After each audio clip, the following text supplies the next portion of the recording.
Mes kaip RNDV atliekam elektros instaliacijos projektus. Pagal kliento poreikį galim valdyti projektus nuo projektų planavimo iki pat projektų įgyvendinimo. Planuojam medžiagų tiekimą ir atliekam visus elektros instaliacijos darbus. Tai mes kaip RNDV įgyvendinam visą sutartą projektą savo klientams. Tai pardavimo procesas labai priklauso nuo srities. Kadangi mes dirbam 4 skirtingose srityse, jeigu paimsim laivų sritį, kur mes atliekam elektros instaliaciją laivuose, kruiziniuose laivuose, jachtose, superjachtose, ten pardavimo procesas gali būti nuo pusės metų iki 1,5 metų. Bet ten mes kalbam projektus apie nuo 2 milijonų iki 10 milijonų ir netgi daugiau. Jeigu paimam kokią nors mažesnę sritį, ar tai atsinaujinančios energetikos projektai, tai saulės parkai, tai turbūt pardavimo procesas yra trumpiausias, ar ne? Kuris trunka nuo kelių savaičių, gali būti iki pusės metų. Kad būti sėkmingam ar ne, pas mus irgi organizacijoje reikia to tokio veržlumo, kad aš visą laiką galvoju, ką aš galėčiau padaryti, kaip aš galėčiau geriau suprasti kliento poreikius, kaip aš geriau galėčiau išsiaiškinti, su kokiais iššūkiais klientas susiduria. Ir tada tas veržlumas nuolatos kurti, nuolatos galvoti, ką galim padaryti geriau, ką galim padaryti kitaip, kaip galim būti sėkmingesni. Viena dalis, kita dalis yra ta kantrybė, kad nenorėtų uždaryti čia ir dabar, geriau daugiau įdirbio padaryti ir to rezultato truputėlį palaukti. Noriu savo komandai matyti žmonės, kurie ne tik ateitų pardavinėti ir jiem būtų nesvarbu, ką pardavinėja.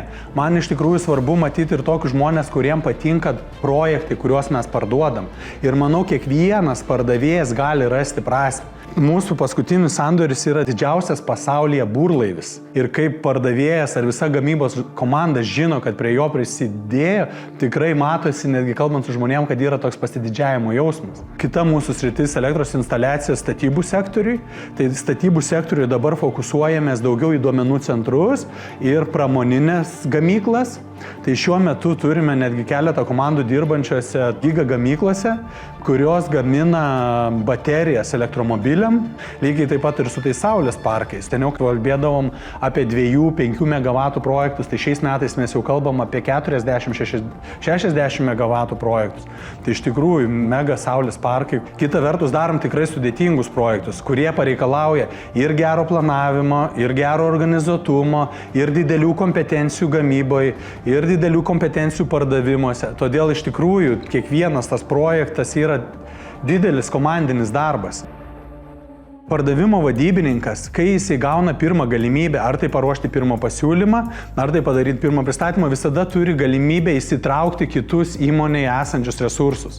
Kai norim paruošti pasiūlymą, mes turim įsitraukti gamybą. Kai mes norim susidaryti kažkokius finansinius terminus ar ne finansinės sąlygas su mūsų klientais, mes turim įtraukti finansų skyrių. Tai tikrai tas mūsų pardavėjas, jisai yra tas žmogus, kuris turi turėti labai ilgas rankas ar ne, ir kuo daugiau santykių, kuo daugiau kontaktų pačio organizacijos viduje. Iš tikrųjų, nuo to, kaip sugebės įtraukti kitus skyrius į savo projektus, labai priklauso ir pačio pardavėjo sėkmė. Aš galvoju, labai svarbu, kad būtų kūrybiškumas, ar ne? Tikrai, kuo kūrybiškesnis žmogus, tuo turi daugiau galimybių, ar ne? Išbandyti skirtingus scenarius, skirtingus pardavimo būdus, skirtingus priėjimus prie kliento, ar ne? Ir mano kaip vadovo užduotis užtikrinti, kad jisai turi visus įrankius, visas galimybės kurti. Tai aš tikrai skatinu, kad turėtumėm savo stiprybėms tinkamą priėjimą, pardavimo būdą, ar ne? Kartais aš ir noriu, kad mes ir darytumėm tuos dalykus, kurie nebūtinai veiks.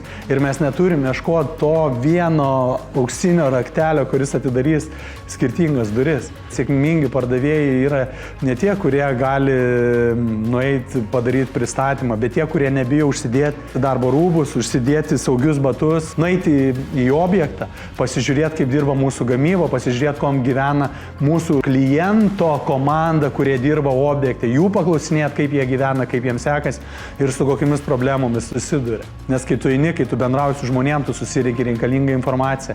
Ir kai tu eini pas tos pačius projektų vadovus ar ten pirkimo vadovus, tu esi kur kas geriau informuotas, turi kur kas geresnį situacijos ir to konteksto supratimą.